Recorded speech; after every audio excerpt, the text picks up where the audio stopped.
right, time to circle back to the insurance space. This group spent most of the 2018, say, in the doghouse because P&C, or property and casualty insurance companies, are levered to interest rates. Remember how the industry works. Insurers don't just take your premiums and then lock that money up in a vault. They invest it, which means when rates are rising, they can generate a better risk-free return.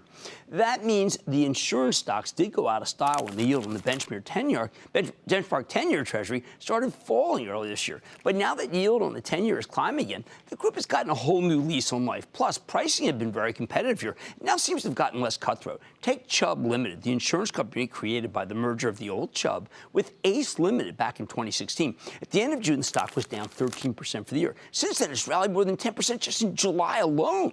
Oh, and last week, Chubb reported a darn good quarter, a nice earnings beat driven by, and I quote, excellent underwriting and investment results. So can Chubb keep climbing here? Even after its latest move, the stock remains down roughly 4% for the year, which means it's got some catching up to do. Let's check in with Evan Greenberg, the chairman and CEO of Chubb Limited, hear more about the quarter and where the company is headed. Mr. Greenberg, welcome back to Mad Money. Good to see you, sir. Jim, good to see you. Yeah.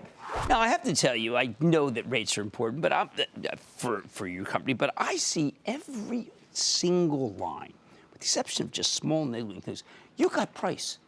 Every single line. This got to just fall right to the bottom line. Well, you know, some of it falls to the bottom line, but remember, loss costs rise every year. You have a certain amount of inflation, whether it's on property related or it's casualty related. So just to stand in place, you have to get rate.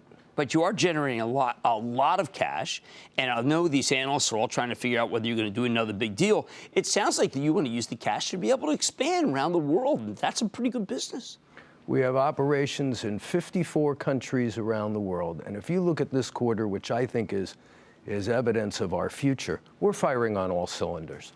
Asia, Latin America, the U.S., we've had growth in our commercial business, in our consumer-oriented businesses, and I just see that momentum building in the company. Okay, so for the non-cognizant, for our audience, you say in North America, for example, rates overall were up 3% versus 1.9% last quarter. That's actually a monumental amount of money for you, isn't it?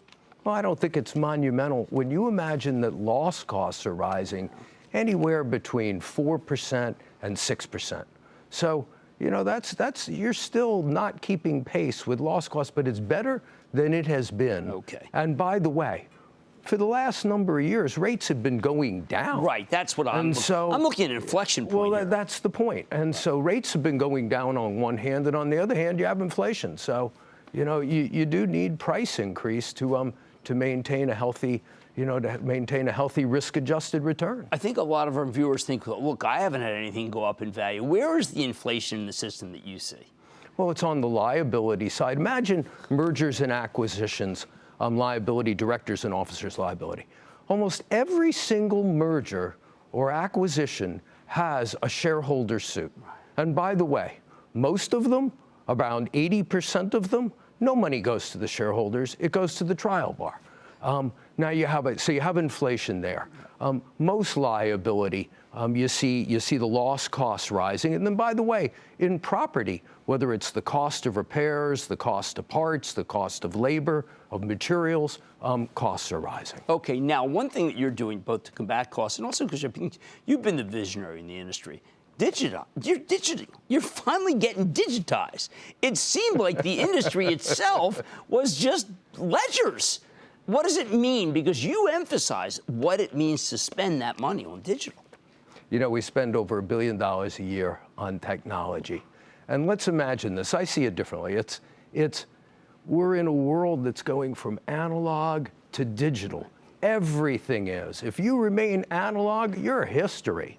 So, of course, you're going to digitize. People want anytime, anywhere service. The notion of the product we provide, which is about repairing it or replacing it, it's going to move towards predict and prevent, which is about using data and using Internet of Things, IoT. And then imagine our ability to service you in claims and in underwriting. Right now, if you're a small business, to underwrite you, we ask you about 30 questions. For Chubb, over the next 18 months, that'll come down to about 7 questions, because we can just scrape the answers from data that is publicly available. Don't need to bother you with that. Eventually, going to have to ask you 2 questions. What's your name? What's your address? And we'll be able to figure out the rest to underwrite. Well, in full disclosure, I've been a Chubb customer for close to 30 years, and I only get to ask those questions now, and it's not favoritism. You just have my complete record. But I want to congratulate you. I think this is the inflection, and Chubb is the best in the industry. Thank you so much. Jim, thanks so much. Absolutely. Great seeing you, my friend. Okay, that's Evan Greenberg, Chairman and CEO of Chubb CB. The rates are going higher. The opportunities to invest are getting better. And digitization is going to save them a fortune. Dave Money's back after the break.